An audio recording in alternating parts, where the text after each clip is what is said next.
Journal Combat, numéro 57, mai 1944. Pendant 3 heures, ils ont fusillé des Français. Il faut dire les choses comme elles sont. Nous sommes vaccinés contre l'horreur.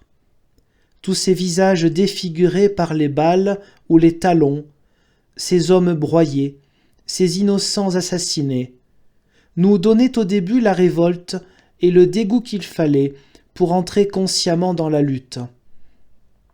Maintenant la lutte de tous les jours a tout recouvert, et si nous n'en oublions jamais les raisons, il peut nous arriver de les perdre de vue. Mais l'ennemi est là, et comme s'il veillait à ne laisser personne se détourner, il augmente ses efforts, il se dépasse lui-même. Il renchérit chaque fois un peu plus sur la lâcheté et sur la crise.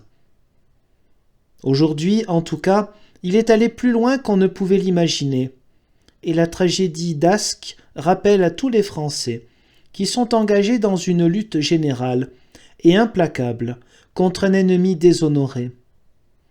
Quels sont les faits ? Le 1er avril 1944, dans la nuit, 2 explosions se produisent, occasionnant la rupture d'un rail et le déraillement de 2 wagons d'un train de troupes allemandes. La voie fut obstruée, aucune victime dans le train. Vers 23 heures, alors que M. Carré, chef de gare à Ascq, alerté à son logement par les agents du service de nuit, prenait au téléphone les dispositions utiles. Un officier allemand faisant partie du transport pénètre en hurlant dans son bureau, suivi de plusieurs soldats qui, à coups de crosse, abattent messieurs Carré, chef de gare, Peloquin, commissaire de première classe, Derache, facteur enregistreur qui s'y trouvait. S'étant ensuite retirés à la porte du bureau, ils tirèrent une salve de mitraillettes sur les 3 agents abattus. Messieurs Carré et Peloquin sont grièvement blessés au ventre et aux cuisses. Puis l'officier amène un important contingent de troupes dans la localité, fouille les maisons après en avoir défoncé les portes et rassemble environ 60 hommes qui sont amenés dans une pâture en face de la gare. Là, on les fusille. 26 autres hommes sont également fusillés dans leur domicile ou à leurs abords. En plus de ces 86 fusillés, il y a un certain nombre de blessés. Le facteur enregistreur Derache parvient à alerter la permanence de l'arrondissement de Lille qui prévient la préfecture du Nord. Celle-ci fait intervenir l'Oberfeldkommandantur. Ce n'est qu'à l'arrivée d'officiers d'état-major sur les lieux que les exécutions cessent. Elles ont duré plus de 3 heures.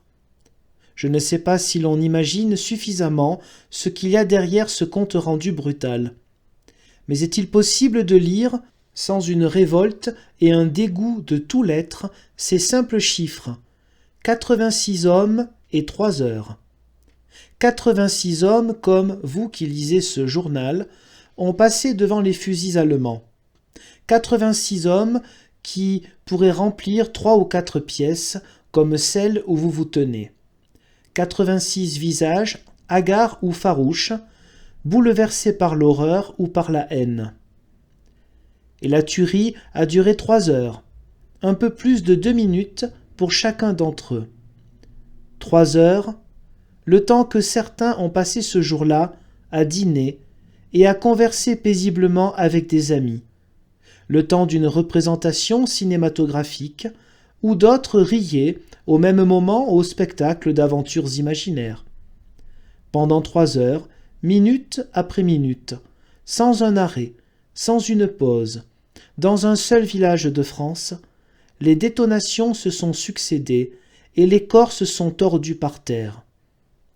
Voilà l'image qu'il faut garder devant les yeux pour que rien ne soit oublié, celle qu'il faut proposer à tous les Français qui restent encore à l'écart. Car sur ces 86 innocents, beaucoup pensaient que, n'ayant rien fait contre la force allemande, il ne leur serait rien fait. Mais la France est solidaire. Il n'y a qu'une seule colère, qu'un seul martyr. Et quand M. de Brinon écrit aux autorités allemandes, non pour se plaindre du massacre de tant de Français, mais pour gémir qu'on entrave ainsi son propre travail de policier mondain, il est responsable de ce martyre et justiciable de cette colère. Car il ne s'agit pas de savoir si ces crimes seront pardonnés, il s'agit de savoir s'ils seront payés. Et si nous avions tendance à en douter, l'image de ce village, couvert de sang, et maintenant seulement peuplé de veuves et d'orphelins, suffirait à nous assurer que le crime sera payé, puisque cela désormais dépend de tous les Français, et puisque devant ce nouveau massacre, nous découvrons la solidarité du martyr et les forces de la vengeance.